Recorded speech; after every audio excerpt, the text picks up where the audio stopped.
Good afternoon, Senator Winfield. Did you happen to see my text? No, I didn't. When was it? On Today?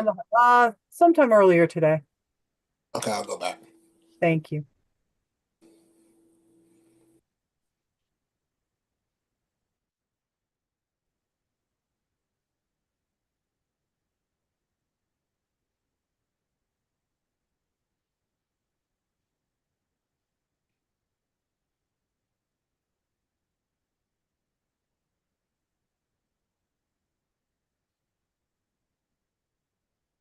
I'm not finding it, but I'll go back. I sometimes miss text. I don't know. It's weird on my phone. Sorry, I'm going to go back and check and make sure I hit the send button. Okay, that could be a thing. That could be a thing, is right with me these days. And if you find it, tell me what time. That might help. We just need to nail down a time for decision making. That's all. Yeah, I don't see that.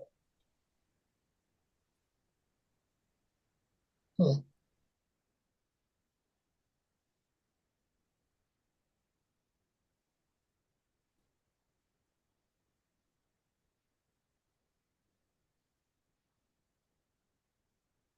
11:33. Hmm. Um. We'll talk. Let me just ask you this: Are the last four you're texting to 8167 or 0835? Let's see. 8167. Yeah, 0835 is the last four. Oh, I won't even tell you how long that's been. People are still. It's so weird. 0835. Yeah. Thank you, sir. All right, I'll redo. Okay. Representative Candelaria, how are you? Hey Sue, how are you? I'm doing well. Great. I think um I think we have the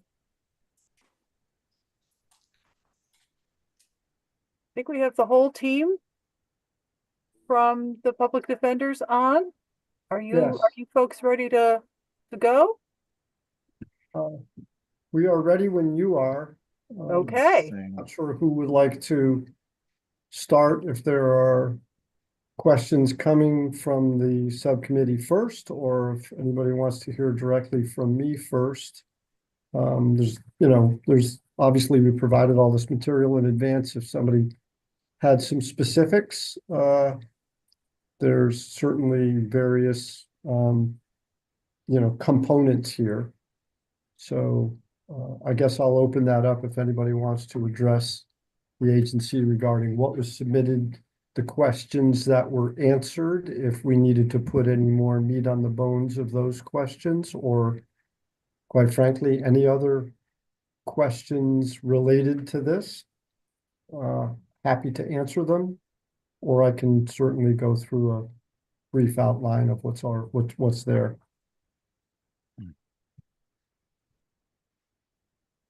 I think we'll follow the normal course that we've always been following, where you would just go briefly through the answer questions, and then if members have questions, then we'll address them. Is that okay with Senator Whitfield? Yes. So certainly if you'd like, I don't want to say, well, it's all written there in black and white. I'm happy to put a little bit more kind of there in case, maybe some of this wasn't super clear, or we need to make additional points. I'll make a couple of salient points on the 250% of eligibility scenario here for the agency. That went into effect on January 1st.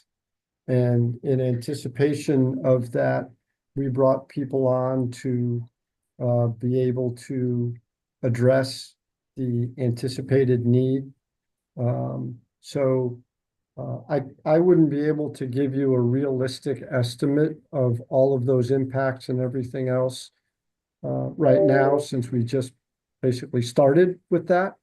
But you know, taking those measures to bring people on board, not just attorneys, but also some support staff, investigators, social workers, clerical, et cetera. That's already happened. And so it would be difficult, to say the least, for the agency to sort of reverse that, uh, you know, for our budget and for the people that we serve. There's a whole variety of reasons that I think have been outlined over time, regarding why this is necessary and who it impacts and kind of where somebody could be working, and not be found eligible when in fact they certainly couldn't afford to get counsel on their own. So, you know, I will just reiterate that it's very important to the people that are coming in and that need counsel. We're certainly happy to be funded and to be able to provide that to people that are in need. Look, not everybody that's eligible hires the public defender, and not everybody that goes out and hires somebody or is told by us you have to go hire somebody can actually afford to do so. So without rambling on too much about the importance, let's suffice it to say, A, it's very vital. B, it already took effect January 1. And, you know, we're not asking to sort of create anything new here. It's already in play. And it'd be very difficult for my agency to say to somebody, you know, the third week of June of 2025, you're eligible, and on the first week of July, you're not eligible. So basically, if I understand correctly, and the response to your question is that this has been implemented since January 1st. Correct. So so changing it from 200 to 250, you really don't have what that impact will be. Not yet, because it just started. Just started. So there's no way for you to analyze the data based on what you did in the past and come up with a figure, because right now, the way I understand this is that you will not have a need for us to make any action to increase funding or change that piece. So you're okay to leave it the way it is from 200 to 250. Yeah, exactly. We would just like the Okay. eligibility rate to stay at 250%. Okay. And that was taken out. And I would imagine maybe without all the facts and figures in, somebody just saw that it was in the budget and said, well, we'll just return it back to 200. But we already implemented 250% of the poverty line on January 1. On January 1. Okay. 2025. So we're just asking that be restored to the budget, so we can continue to operate with that. Gotcha. So Okay. that addresses the 250, and that's vital. The other thing that's important here, and I can certainly relinquish this to Steve a little bit if we want to put a finer point on it, but the position count that's been authorized, it does need to coincide with the staffing that we have. So these things have been known to get out of whack where we've had an approved position count that far exceeded the amount of funded positions. We sort of have the inverse problem now where we have funded positions where we've hired people, but just the mechanics of increasing the position count for the agency hasn't happened. So it looks like we are beyond what we're authorized. And so that just needs to be addressed. And Steve, if you want to chime in here a little bit with, Steve's put a lot of material together regarding this and some calculations and some other things. Hey, everybody. Hey, Steve. Financial director for the public defenders. So we were given funding to increase the eligibility threshold to 250%, as John said. That included about funding for about 40 positions. So we were given the funding, but we were never increased our authorized position count by 40. So if this committee and ultimately the final legislative budget restores the funding for the eligibility increase that the governor cut, then the position count would need to be increased by By 40 40. Okay, in order to accommodate that. Another separate position count issue is the reallocation from of $805,000 from assigned counsel to personal services for 13 interpreters. We're again given the reallocation by the governor in his proposal, but the position count was not increased. So if again the committee agrees with that recommendation by the governor, then the position count would have to be increased by 13. perfect. Okay, thank you. You're welcome. So couple other points maybe to make, sort of highlighting them as the sort of the individual things that we've outlined in the materials. There is a request to increase the assigned counsel rate. There's a lot of material here. It's something that, the committee took up, 2 years back, so it's not unfamiliar territory. The director of assigned counsel is on this Zoom with us as well. And so to the extent that there's questions beyond what's been provided, which is certainly quite specific and articulate, that, Alex put together to, outline what the request is and what the history is and, the costs, et cetera. I am certainly comfortable if you want to have any inquiry there. Alex has a solid handle on this entire issue and can respond accordingly. Before we go there, can we step back to the translators for a second? Yep, we sure can. That I'm trying to remember. That wasn't your ask, was it? Yes, our ask was for these 13 interpreters in our September budget proposal, I think. That was your, okay. Yes, and there's some supportive narrative and others regarding that issue that was supplied back then. We certainly can reiterate it, but yes, it was in our original budget ask. Okay, all right, thanks. Okay.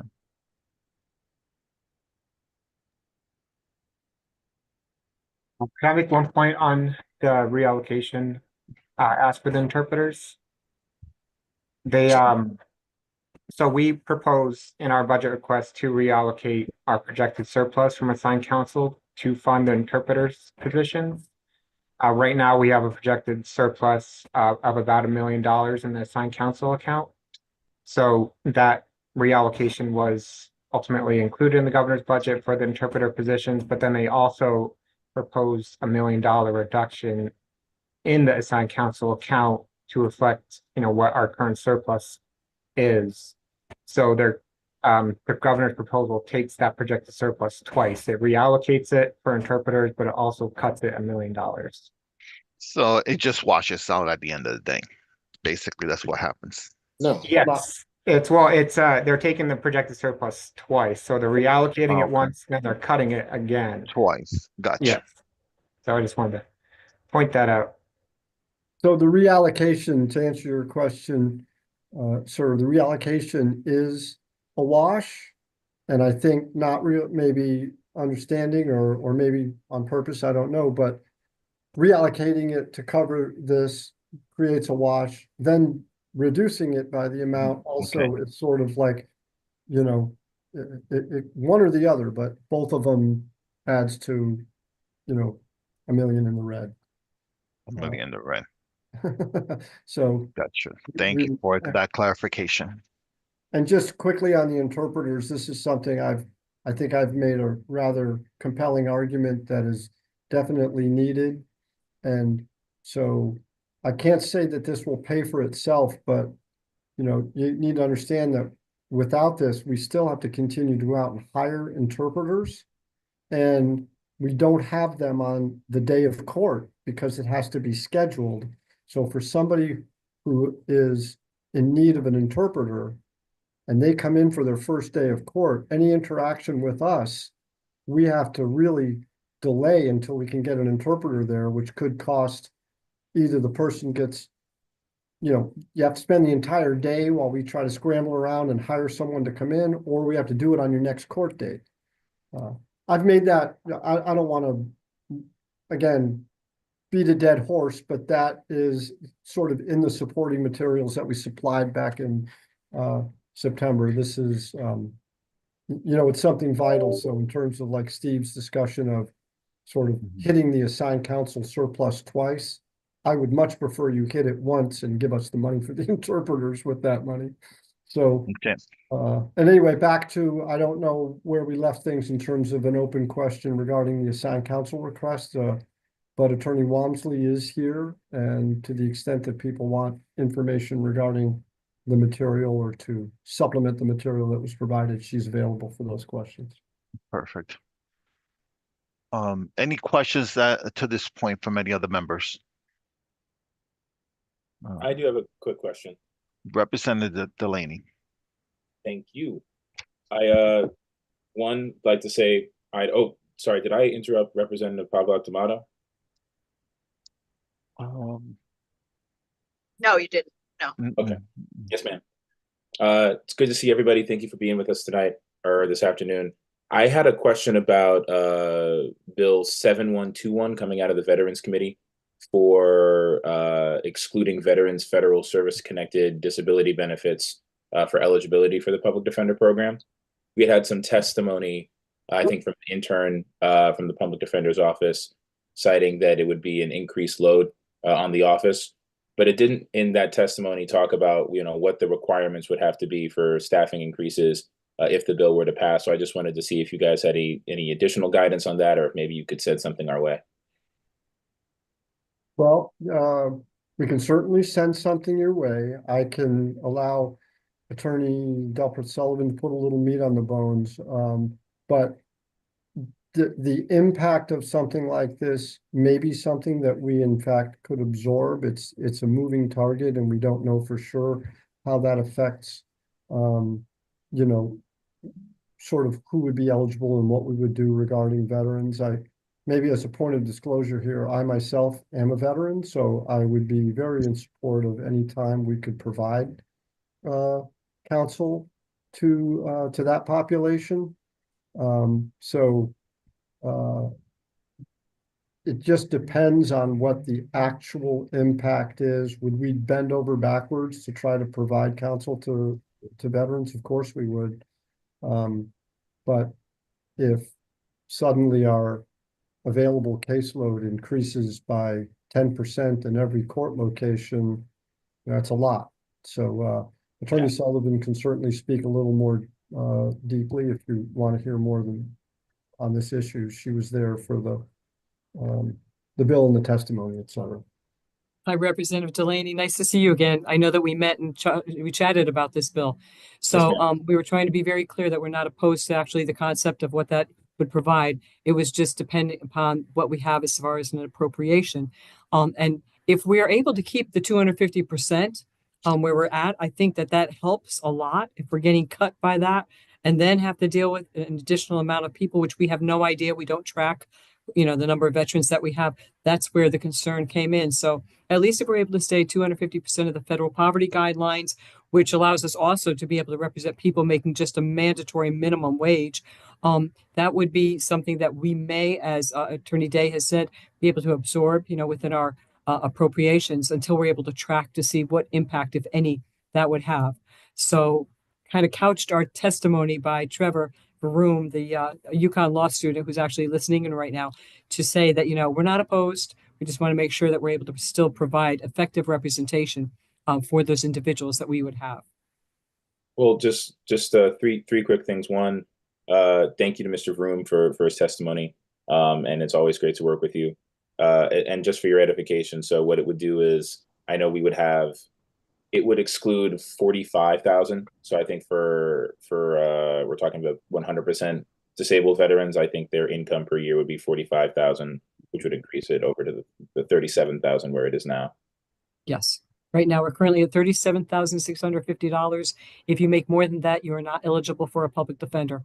But this would be treated just as the IRS and Connecticut Department of Revenue Services treats that type of benefit. They don't treat it as income. They treat it as separate. Yes, ma'am. And then one last quick question. Mr. Day, what is our Do you mind if I ask what branch you were a part of? Thank you. Yes, the Navy. Well, I won't hold it against you. Ah. That's a U.S. Marine speaking, I would imagine. Oh, soldier. I'm a good old fashioned grunt, U.S. Army. Rep. Delaney, I hope you don't hold that against me either, Rep. Delaney. No service impairment. No, negative. I rescind my comments. Let me just reiterate one point that Attorney Navy. Sullivan made, that with the 250% eligibility, we would be a whole lot more likely to seamlessly support the veterans eligibility legislation than if we were to then have to throttle back and make all kinds of cuts to our staff, et cetera, as a result of this returning back to 200%. I know that sounds like a circular or backwards argument for keeping the eligibility rate at 250%, but it does cast a wider net, and it does enable us to more easily accept an additional number of people seeking our services than if we had to go in the other direction. So it's sort of a double reason to support it. Yes, sir. And thank you for the opportunity to ask some questions. Nothing further from me. Thank you, sir. Representative Pavlak-Dimato. Thank you, Mr. Chair. I was wondering, what is the reason for the excess of $1 million? What are you referring, Representative? You talk about a defined council? Yes, yes. Well, I mean, the very simple answer, without trying to sound flip, is just there were fewer cases assigned to assigned counsel over time. It's more of a lengthy answer because coming out of the COVID virus and some other things, there were some long range effects. I'm happy to let Attorney Walmsley maybe put a little bit finer point on that question, if you will. I can definitely do that. Alex Walmsley, Director of Assigned Counsel. So my budget, my line item in the budget is proportional. And if you take a look at 2019, for example, we had far more case assignments than we had post-COVID. And our surplus, as the courts have caught up and trials have caught up, and therefore appeals and habeases, our surplus is very slowly diminishing. When we pay assigned counsel rates, we also have done that proportionally. So we got an increase that would allow us to increase the rates in this past fiscal year of and the current one. But that doesn't change the proportions in terms of assignments. So last year we had a higher surplus than we're predicted to have this year, for example, because we have more assignments coming in. But if you look generally at the years 2022 through the present time, the number of assignments coming in is pretty steady. So while it's likely that we would continue to have some amount of surplus, as time goes on, that's likely to diminish as well. It's just hard to, because assignments coming in are very difficult to predict. It's hard to know exactly how that will shape out. When I asked for the increases to the assigned counsel rates, this time I took into account, and I've always said in every request we've made, what we expect that surplus to be. I don't want to run large surpluses, and I don't want to run deficiencies. What I'm trying to do is match a rate to a reasonable amount of increase over time so that we end up somewhere where we should be without these larger surpluses. Because assignment predictable, it's tough. Understood. And I understand your predicament as well. And yeah, what is the current rate and when was the last increase? Because I know I have discussed this and looked into it, and I do admire, I know it's a much lower rate than what than an attorney would probably get in a private practice or at a firm. So if you could just clarify and let me know what it is right now. Yes, and thank you for asking. The rate currently is $88 an hour for misdemeanor criminal cases, general child protection matters, and juvenile delinquency matters. And for felonies, appeals, habeas, post-conviction, and child protection termination matters is $102 an hour. What I'm trying to reach and this time we're asking for it over a period of 3 years, is $120 an hour and $135.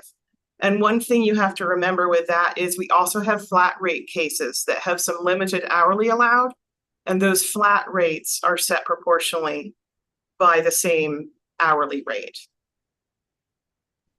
And the private industry right now, I tend to quote in my submissions, I tend to quote Clio, which is a Canadian company that does analysis nationwide of attorney rates, private rates for various practice areas.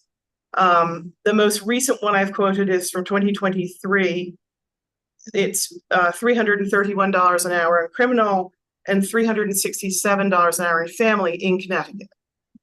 So that's an average. Of course, there's higher and there's lower. And the most important comparison to make, I think, is that our federal criminal assigned counsel are now paid, let me make sure I get this exactly right, $175 an hour.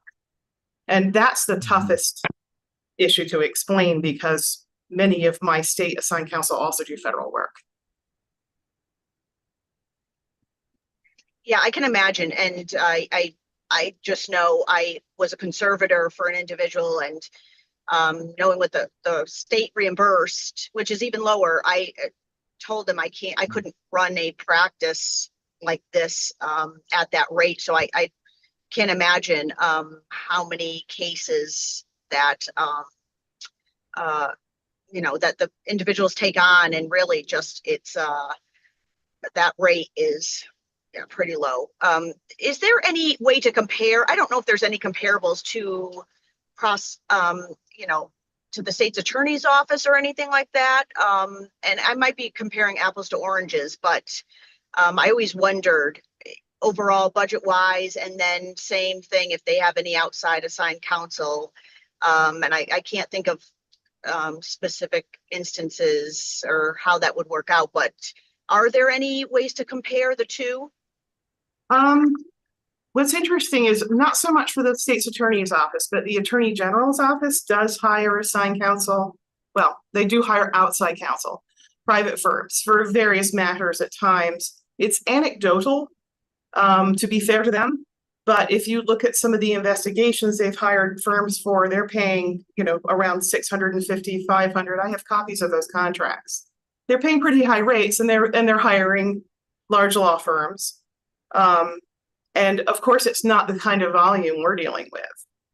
Another fair comparison would be to look at other states. In our submission, we do have a chart. I mean, there's been litigation in other states regarding this when other states were underpaying. And Maine is at $150, and New York, our sister state, recently went to $158 an hour. So my request, as time goes on, is more and more modest. But nonetheless necessary. So. Yeah, and that is modest. And that my last question, do you only use or would only use in-person interpreters? Can you not utilize like court call or something like that in some instances? And have you looked into that, or is it a possibility? Thank you, Representative, for that question. That is very difficult. Because the short answer is, could you use it for some services? Yes. You could not use it for going down in the lockup and interviewing with a client. You couldn't use it for an exchange you might have with your client, say, when court's over and you're out in the hallway and you're talking about, this is a continuance date, this is what we're going to do next time. Here's how you get in touch with me. My investigator is standing right next to me. Let me make sure you've got all your stuff. You couldn't do those things trying to triangulate a phone call. You couldn't do them when somebody shows up at the window and says, I'm applying for a public defender, and they don't speak English. The person taking the application can grab the interpreter and say, hey, can you come sit with me? We have this in Spanish, but I want to make sure that you communicate this to, to the potential client. So we hire outside interpreters and we have to schedule them. And these are for all the things I'm talking to you about. And I'll full disclosure here, we're not talking about having an interpreter who comes in and speaks 67 languages. Typically speaking, the two biggest languages that we confront across Connecticut are Spanish and Portuguese. And then after that, if we needed somebody who needed help with Mandarin or something like this, we would still have to get an outside interpreter to come, and that would still have to get scheduled. And look, the reality is that isn't as common as the other languages I mentioned. And so everybody involved in that chain of events winds up somewhat inconvenienced. The client certainly does, the court does, because they've got to get somebody who's fluent in that language, et cetera. But for the most common person that we deal with that does not speak English, we would be able to shorten the number of court dates, shorten the amount of delays that the court receives in terms of needing to bump things over so we can get somebody to speak to them. We are not allowed, and I say this not in a pejorative sense, but we're not allowed to just grab one of our staff members who happens to be fluent in Spanish and say, hey, come on into my office and translate this meeting with my client with me. Those are forbidden practices, and I would not encourage nor, quite frankly, allow that type of conduct to occur. I mean, I would be a fool to think that there haven't been times when somebody's applied for a public defender at the window and the clerical person's Spanish, that they didn't speak to them in Spanish. Obviously, those kinds of things do happen. But by and large, trying to schedule when we need a person does cause delays to everybody across the board. And by the way, that results in a delay in actually resolving the case. I mean, you might be talking 2 additional court appearances before we can even get to a resolution in the case, which I don't have to tell you inconveniences everybody from DOC to, prosecutors, judges, probation departments, court clerks, everyone across the board. So could we use a language line? Very minimally. And for things that, and language line is also hit and miss. I mean, it'd be difficult to sit there, you put your client, maybe he's in your office, you try to put it on speakerphone. I mean, these are not the best practices. So having access to an interpreter for every judicial district, look, does it meet 100% of the need? No, it does not. But will it get us to a place where we can hopefully take care of our clients and move things through a little bit quicker? Yes, it will. And you can't accomplish that through the use of a telephone. Yeah, I agree 100%. And I don't think people understand just how much it delays a case. And it's happened to me, and it could just, extend it out. And because now you're trying to rearrange around the court's time, which depending when the court's packed. And then, of course, when, the attorney has other cases. And so now you have other hearings and trials, you have to rearrange it around. I mean, it really is. So the more, the better. And I'm totally in support of that. So thank you. Thank you very much. All right, thank you. I just want to have a couple of questions. When was the last time you received an increase in the assigned counsel rates? Because I have a recollection that we did something last time around. You did. You did a 35% of the increase to 35% of what we were asking for. So the rates at that time went from $65 an hour at 75 to 88 and 102. Now, my follow-up question to that question is, what has been the impact of you identifying counsel to work based on the current rate that you currently have? Has it been difficult? Has your caseload been? It's complicated. It's been interesting to see because we've had more applications, but they're from less experienced attorneys. It takes longer to get them up to speed, and we provide training, co-chairs, that sort of thing. So it's in some ways more expensive, but that's a positive overall. We've had more applications. We haven't had people leaving the list as fast, as quickly. And so things have stabilized somewhat. And what I think that shows is that it works. We're still experiencing many of the same problems, which is it can be very difficult to assign cases. We had a lot of assignments come in where we need last minute attorneys, or even in delinquency where you need an attorney to be able to come in every week if the child is detained.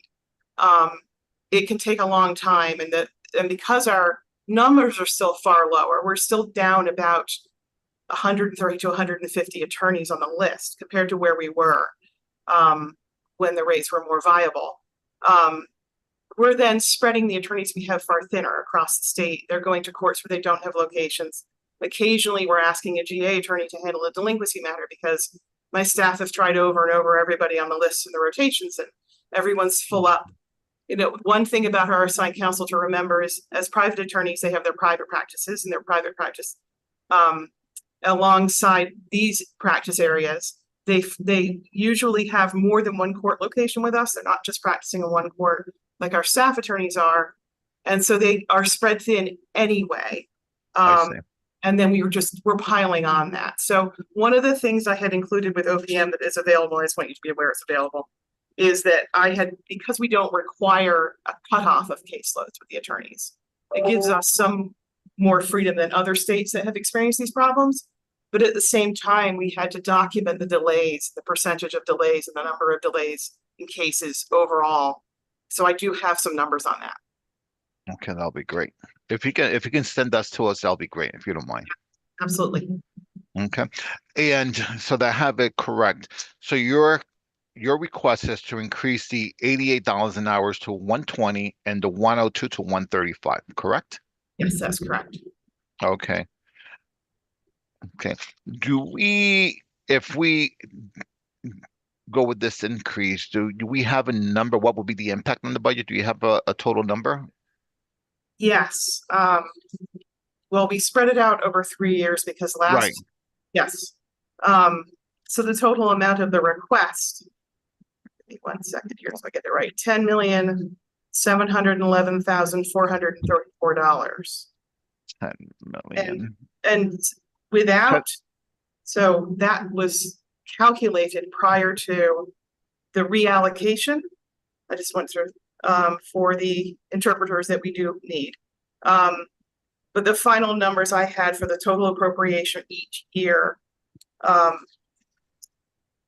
Steve can correct me if I get this wrong, Steve, because we were trying to make sure they were accurate, but with 38,784,482 in the first year, and then 42,354,957 in the second year, and then the third year, which obviously is not technically part of this budget, but would need to be managed somehow, would be $45,925,435 for fiscal year 28.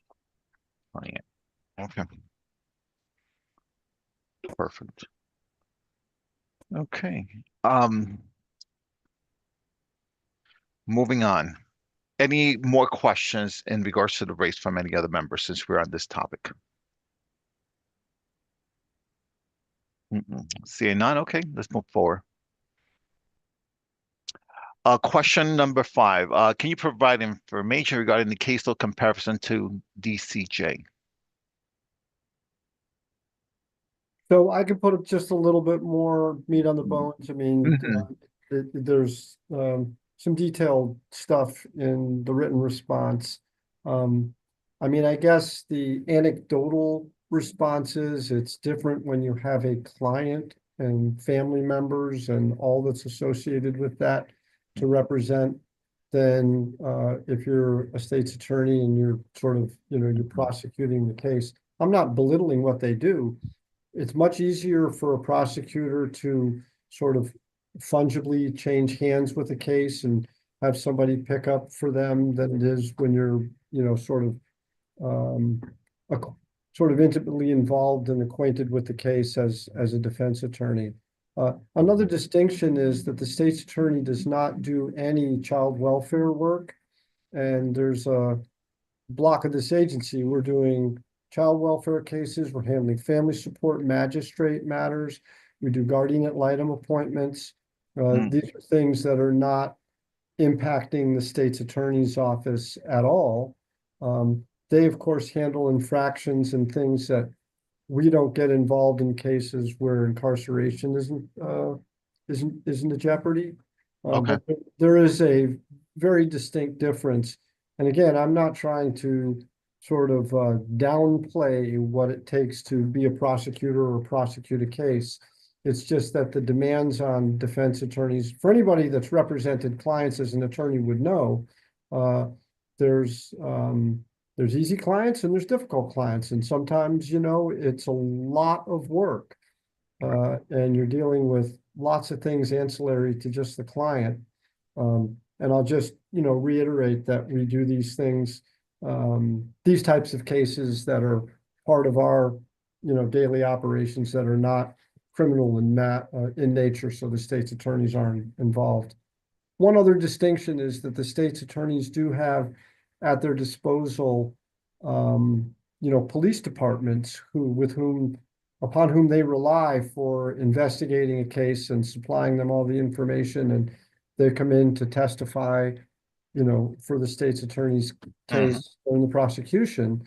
We have our own staff that we have to get out there and, you know, knock on doors and investigate the case from our standpoint. So, you know, just I mean, if I had to boil it down, it's just a lot more onerous to be someone's lawyer than to be, you know, appearing in the case on behalf of the taxpayers. And again, distinguishing who they have for investigation and state lab, you know, sort of resources, as well as they don't do any of the child welfare, guardian ad litem, et cetera, type of work.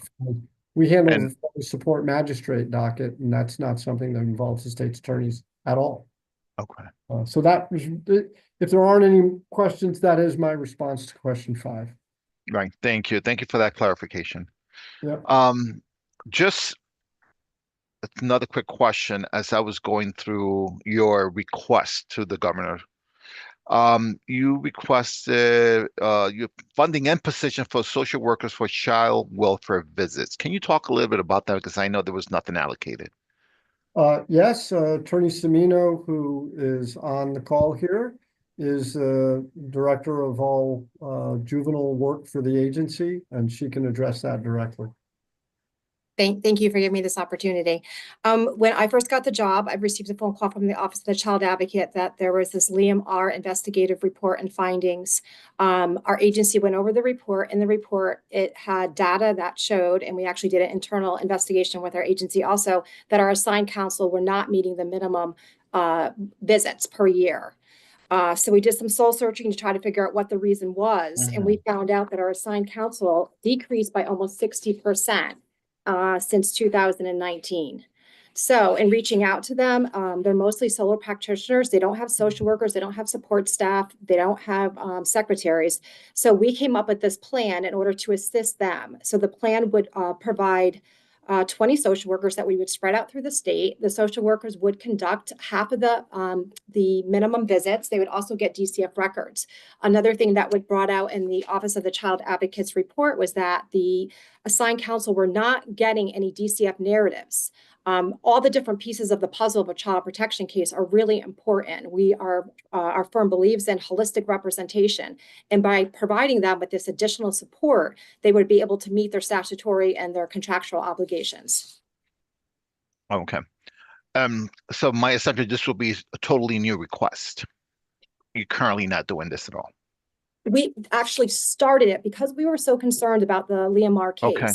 And again, as an agency, we all got together, Chief Day, Alex, Deborah, our chief social worker, and we had to come up with a plan. A child died, and the assigned counsel said to us, "We need help. We can't do this alone." And our numbers corroborated what they said. They're down. They're up to 93 right now, but they're as high as 275. Wow. So I just started it in the Waterford area because that was where it seemed the need was. It was documented to us that we needed to start there first. So they started about 3 weeks ago. Okay, so how many started? 2. Just 2. Okay. Yes, and assigned counsel. The emails I'm getting and the text messages, they are very excited. 2 amazing women that are in the Waterford Willimantic area, and we'll be able to show you later on how much our visits increased. But we also have to give data to the federal government about our visits per child each year. And those numbers have decreased as with the decrease in the assigned counsel. Thank you. Thank you for that response. Any questions from the members? Let's see, and no questions. And I know that we had scheduled to 3:30. We're 13 minutes past. So I want to be respectful for the next group that's also waiting. I think we covered, let me see, I think we covered everything. We talked about the assigned counsel rates. I think we're good. And I have no other further questions. Anybody, any other members has any further questions before we let them go? Okay, seeing none. Well, thank you so much for taking the time to be with us today. Appreciate Thank it. you. And in the event there are questions, I'm always available. Someone can email me. I'm happy to take a phone call or anything else that's necessary if any of this material needs additional information. Perfect. Well, thank you so much. Thank you. And thank you to all the members. Thank you. Thank you. Judicial. Oh, no, it says judicial. Okay, who do we have? We have next.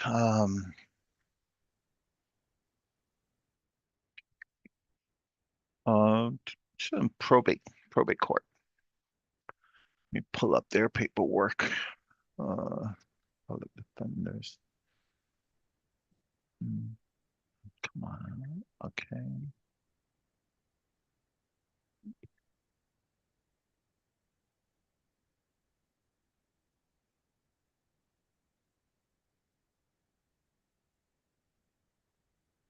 Sure. Cool.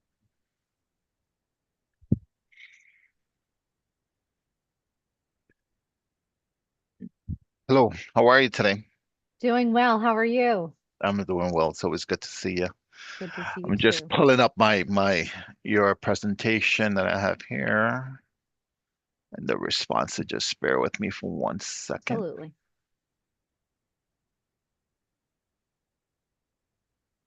Okay, let's see.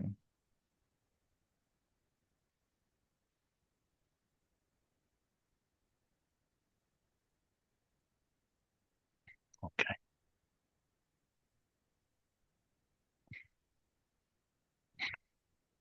All right. So welcome. Thank you. So just for the public record, I am Beverly Strite, the probate court administrator. It's good to see you, Chair Candelaria. I believe Senator Winfield is also joining and members of the Appropriations Subcommittee.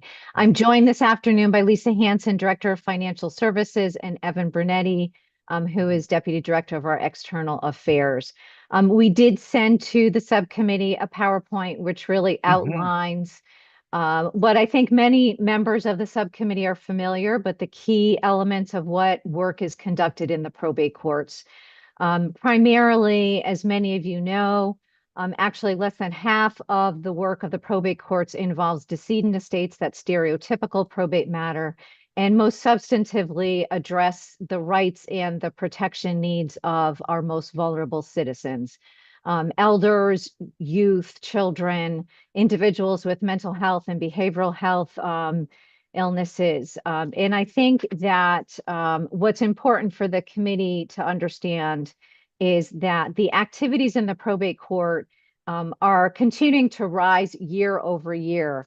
I think the percentage from 10 years ago to today is about a 58% increase. And yet our request for general fund appropriations overall is relatively stable. Our goal has always been, because of our unique funding, is to seek the stability of the volatility of the probate fee revenue through about a 25% operational expense funded through the general fund appropriation.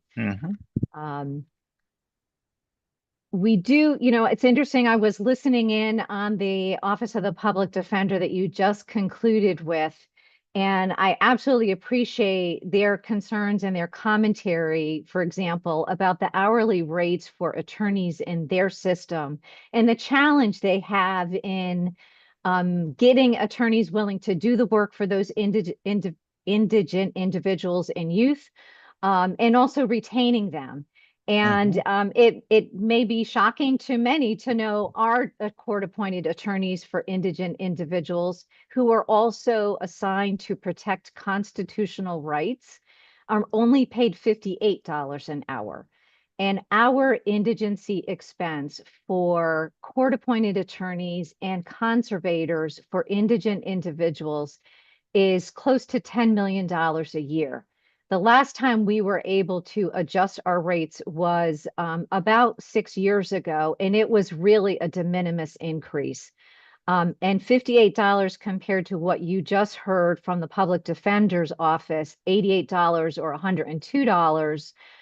Even if we were to try to go close to what their goal is at 120, doubling our rate, that would be a $20 million expense to the probate court system. And we're not even seeking that level of funding. We're just trying to maintain what is a growing indigency expense in the probate court system. You are probably aware of what the governor has proposed. And, if I don't know if you want to share the slides or we could just talk through them. Lisa Hansen can talk to you a little bit about what the governor's proposal is compared to what our request. But just to put it out there clearly, we have requested for fiscal year 26, $16 million. The governor has proposed the same level of general fund appropriation we have in this current fiscal year, which is approximately $13.3 million. And he proposes suspending the sweep of the probate court administration fund at the end of this fiscal year. So we have that balance to begin fiscal 26. Based on our calculations, in our estimation of probate fee revenue, the governor's proposal for fiscal 26 will probably keep us about where our request is and needs to be, and that's about 16 million. It's year 2 that becomes increasingly problematic. Okay, let's talk about year 2. Yep. Year 2, our request is for 18.2 million. The governor's proposal is again a third year at 13.3 million. And there is no proposal to address the automatic sweep of our fund. So not only is it, about $5 million short of what our request is, it also doesn't add that cushion that I've talked a lot about, and that's the volatility of the probate fee revenue. Right. And let's put aside the fact that I would love to be able to propose increased rates for court-appointed attorneys and conservators. We are encountering a real challenge in getting attorneys willing to take on this critical work. And I think with the growing number of petitions in those kinds of cases, also growing year over year, an aging population needing conservators and court-appointed attorneys, at some point, we are going to have to increase those rates significantly, which will obviously be a huge impact on our overall budget. We're not asking for that this year, but I do want to put it on the committee's radar that it is a growing and pressing problem, as you just heard from the public defender's office. Yeah, and like you just said, you haven't had an increase in the last 6 years.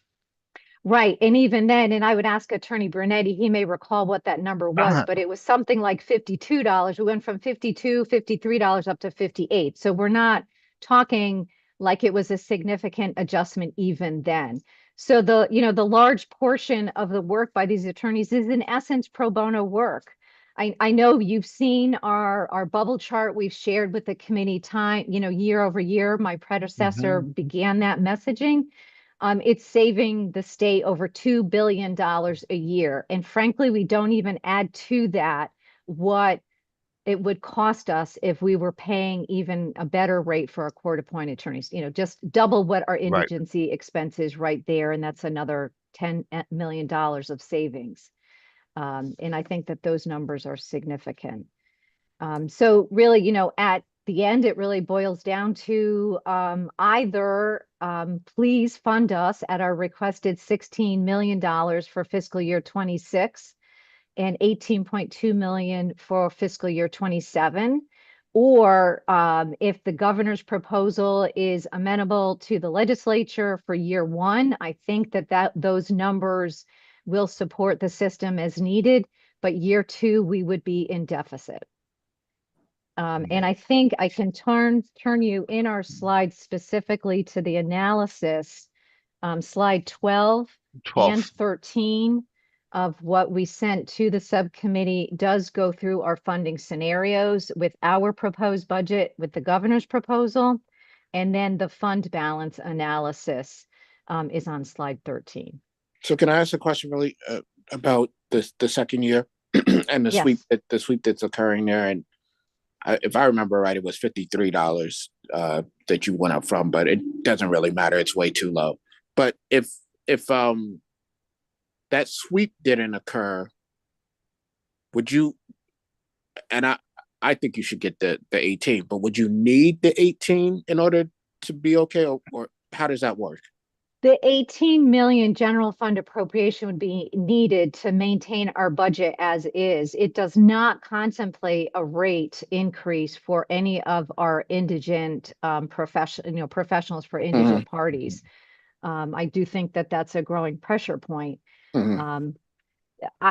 I think we would still need probably about this, my guess, and I haven't run those numbers, I can have Lisa Hanson address it if she has, but if year two were with a suspension of the sweep with the funding that we request for fiscal 26, so 16 million plus a suspension for year two, and we'd have to run those numbers, but that's probably closer to what the need would be if it weren't fully funded at our requested level.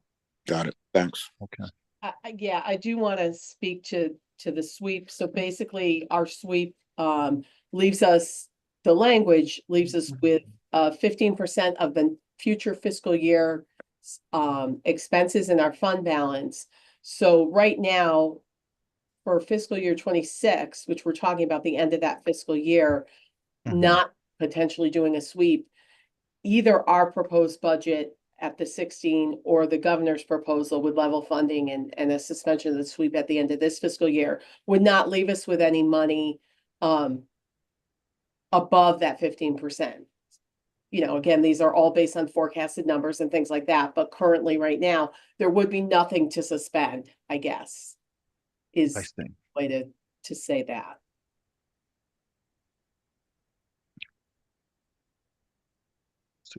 Okay, I see. 18, 13.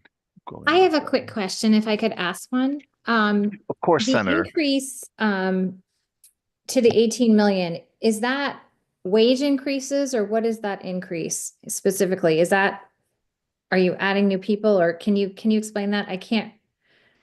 It seemed like a large increase. I wanted to make sure that I understood it. So overall, our system is funded through probate fee revenue. So what we ask for the legislature is to fund 25% of that. We have level staffing. Frankly, we have not had an overhaul of increase in staffing level since the consolidation of the probate courts in 2011. It was passed through legislation in 2009.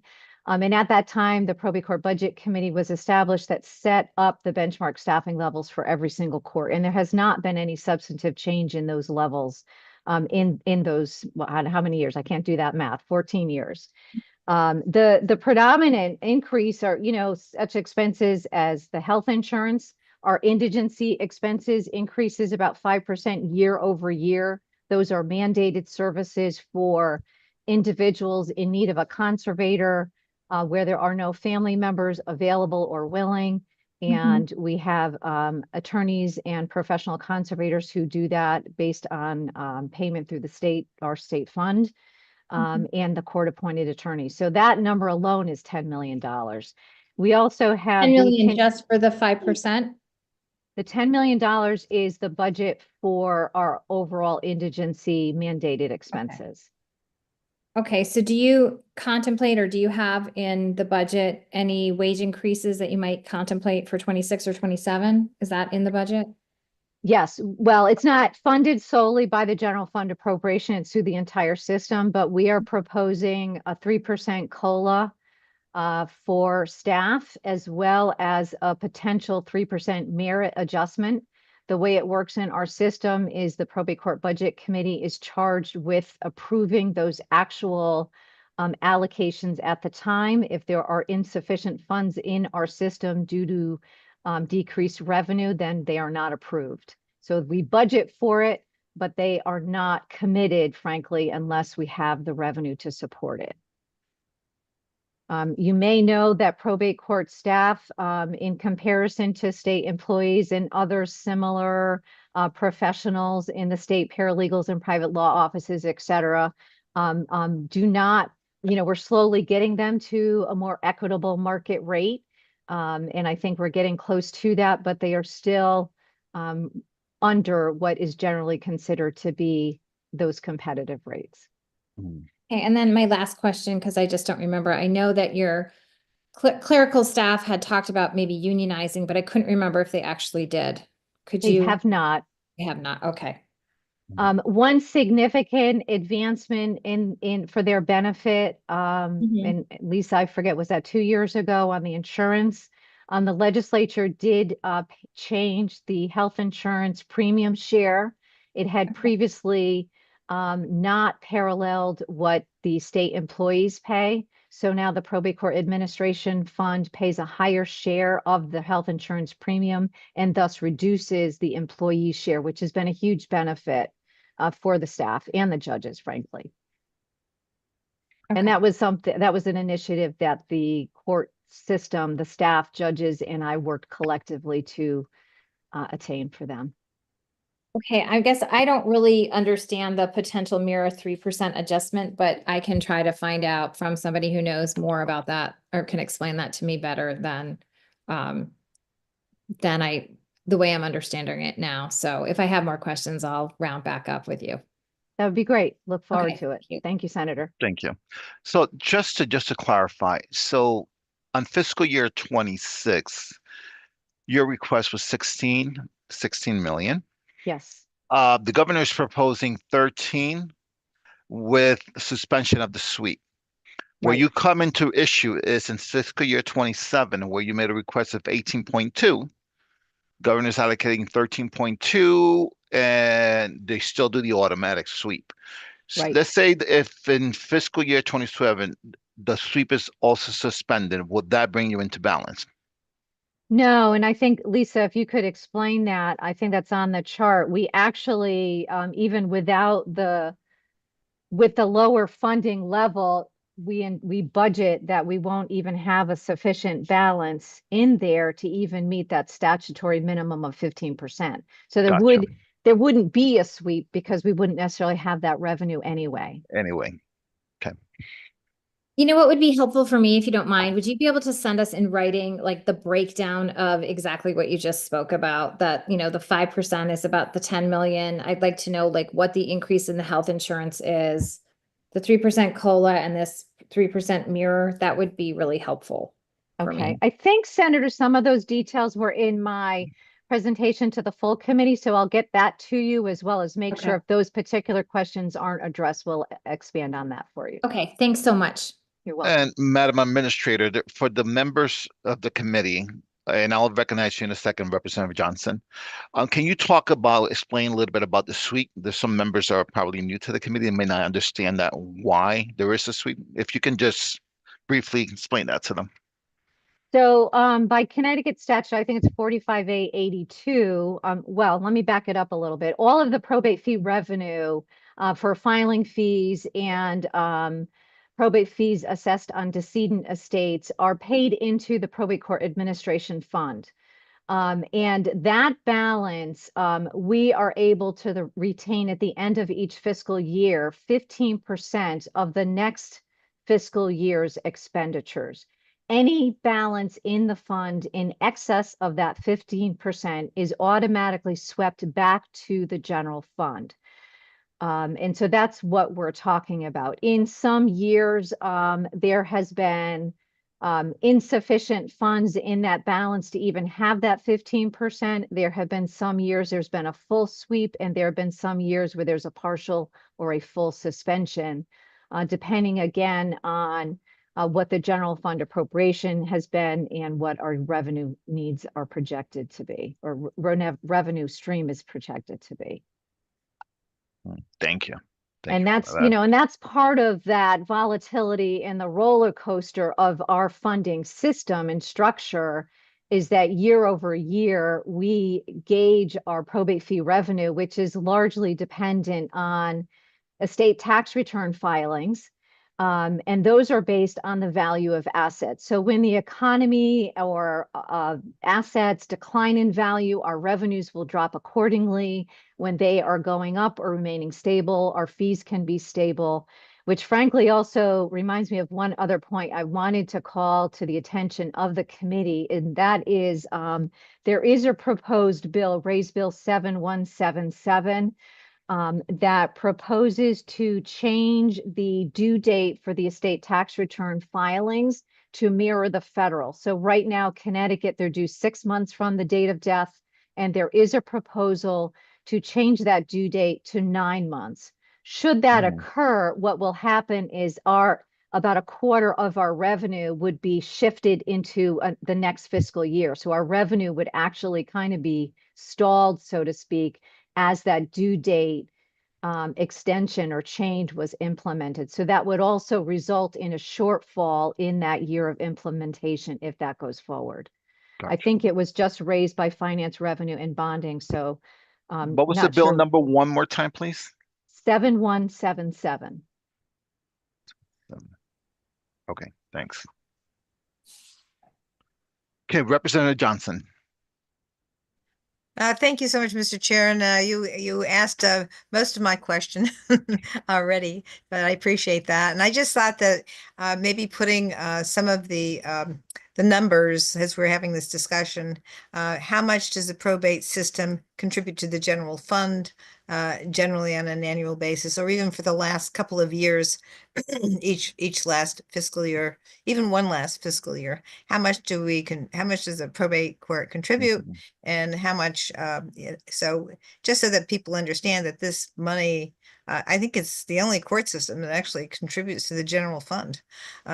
So Well, we're certainly the only state system that is self-funded and largely dependent on its own revenue to sustain critical operations. I would argue, frankly, that we contribute over $2 billion to the success of the state budget because we divert so many services to community services as opposed to foster care placement of our youth, more intensive psychiatric care, in inpatient hospitalizations if the conservators can maintain someone's stability and housing and all of their medical needs by living in the community. So I would argue we contribute over $2 billion. In terms of what may or may not be swept from our fund, that number does vary, frankly, year over year, one, depending on whether there is a suspension or not. And also depends on the volatility of our overall revenue year over year. But it has been anywhere from, I don't know, let me see if I can find that number readily. I had my appropriations number, but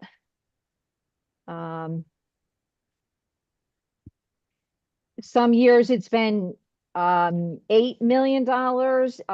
In fiscal year ending 24, it was approximately $21.6 million that was swept.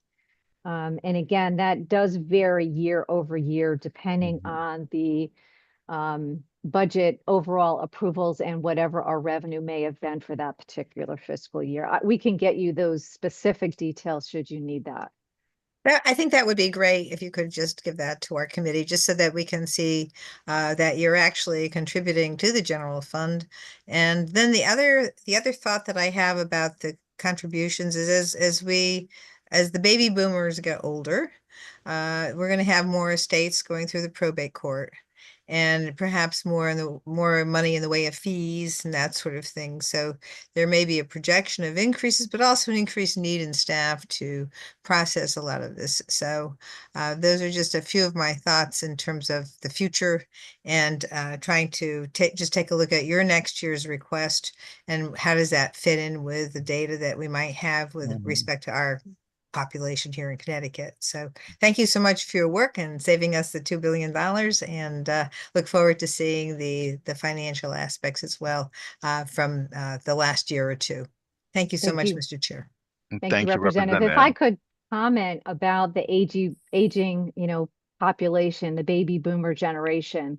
My concern, frankly, is less when we all pass away as when we are living and in need of conservatorships or other supports in the community so that we can age in place in our own homes and not require the intensive care and cost of skilled nursing facilities. So what I see driving some of our increased conservatorship petitions is as we are aging and we need a conservator, that is where there's going to be an increased and substantial pressure on the probate court system to continue, not only but the court staff in managing those cases, but also the conservators who are paid even less than the court-appointed attorneys. They're paid $52 an hour. And again, they're charged with really caring for someone who is a perfect stranger. If I have a family member available to be my conservator or to care for me as I age and have capacity deficits, that's not paid through our system. It's individuals who do not have local family or family who are involved or have no family or close family friends. And that's the driving pressure point on our indigency expenses. And I see that really ballooning as we are getting closer and closer to, our capacity challenges just due to age. I agree with you 100% on the expansion. I just don't know if we have any way of correlating the data based on population that we have now and the increase in terms of the aging population. So if we had a way that we could say, take a 5-year plan based on the aging increases and take a look at what we've had in terms of need for conservatorships for that, and then project it onto the next group of that way that will help the probate court be more prepared for the needs that are coming up in the future. So yeah, that was you articulated that very well.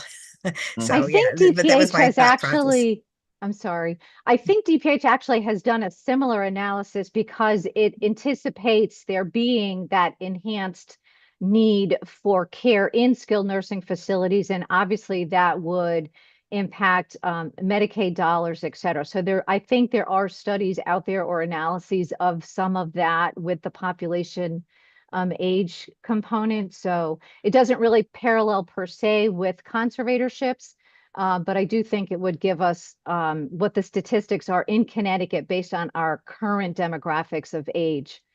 Well, let me just say one more thing about that. And in the Human Services Committee and Subcommittee on Appropriations, the Commissioner of Human Services has actually put forth a bill to address the lack of nursing home beds that are available. And as someone who has spent 20 years as an advocate for Medicare and Medicaid beneficiaries, I know that one of the requirements that we have in hospitals and transferring people from hospitals to even for temporary skilled nursing care, which people may need it on a temporary basis because of their overall condition, that there's a requirement in the federal law right now where hospitals have to have a discharge plan to make sure the person is discharged into a safe environment.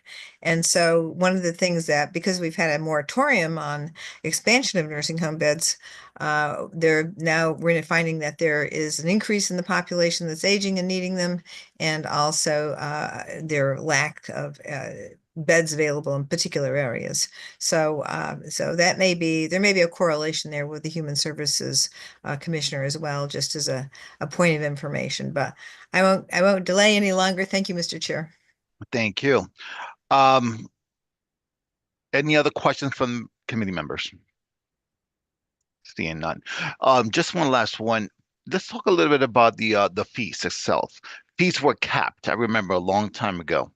Has there been any conversations about, going back and looking at the fees to see if they're appropriate or increasing fees to generate additional revenue? Has that conversation ever happened? There has not been an overall review of our probate fee statute, except that you may be aware that the filing fee for name changes was actually eliminated. based on Mhm. a 15 to 20% increase in the volume in the filings of those petitions, we have estimated approximately $750,000 in lost revenue because we are no longer receiving the filing fees in those petitions. So unfortunately, I think the reverse has happened, is that there's been statutory changes to eliminate fees rather than looking to evaluate whether or not it would be appropriate to modify fees in another way. So would that be done with, I'm assuming that your department or it's your team, let's put it that way, your team will do an analysis. Would they consider doing an analysis and make some recommendations? What was the last time that was done, where they did an analysis, looked at the fees and said, you know what, I mean, we need to increase or we need to lower, that came directly from probate court? Not certainly since I've been administrator, and I don't recall. Okay. We are not typically taking a policy position on what fees should be. We appreciate that that is the structure of the funding of our system, but we generally have not advocated one way or another on the policy perspective on if those fees should be changed. And that's just been a position of the probate court. That's correct. But I'm assuming that at some point that crossed your mind to look at the fees and analyze those fees, right? Well, we certainly could, I guess, compare ourselves to other states. I Yeah. expect the bar has done some of that analysis in the past. I couldn't tell you today whether we are higher, lower, or commensurate with equivalent court systems across the country. I do know that to a certain extent, Connecticut probate court system as a self-funded system is unique. It's unique in Connecticut. Okay. It's on the unique side nationally as well, is my understanding. But I think it's been some time where there's actually been a state-by-state comparison. Okay. Given the culture that exists, having that as a thing that you would look to advocate for, I think that is a conversation to happen, obviously, at some point. So I think it's a bigger conversation than just what your culture is, and maybe you and I should have a conversation about how we actually get into a real conversation about the future. Absolutely. Yep. I think it's important, right? I think we Yes. should look at it all possibilities, right? As things are changing even at the federal level, federal funding being cut and things that, we cannot even predict what's going to happen. I think we have to start thinking outside of the box. And this is not just thinking outside of the box, but really looking and making an assessment of what other states are doing and what they're charging comparing to us. So I think we should go through the exercise at some point. I think it's important. I appreciate that. I certainly appreciate, the challenges in the overall state budget. And there are, incredible needs in our communities. The probate court system is not alone in that respect. And I know that there are a lot of pressure points, frankly, on the total budget and making sure that we're meeting the needs of all our vulnerable constituents. So I think it's absolutely appropriate that we review and compare and analyze to see whether there are alternative ways of meeting all those needs. Yep. I So look forward to that conversation. definitely, as the senator said, I know we're going through this process right now, but let's get together in a couple of months and have that conversation. Okay, sounds good. Okay, Thank you. perfect. Any other questions from the committee members? And my co-chair, any other questions, Senator? No, sir. No? Seeing no other question. Well, thank you. Thank you for your time. Thank you. We Thank you, appreciate committee it. members. All right, take Have a care. good afternoon. Take care. Bye. Bye-bye. All right, everybody, take care, and we'll see each other. I guess the next time we'll get together is the 13th, correct? For the rest of the agencies? All right. Sounds good. Perfect. All right.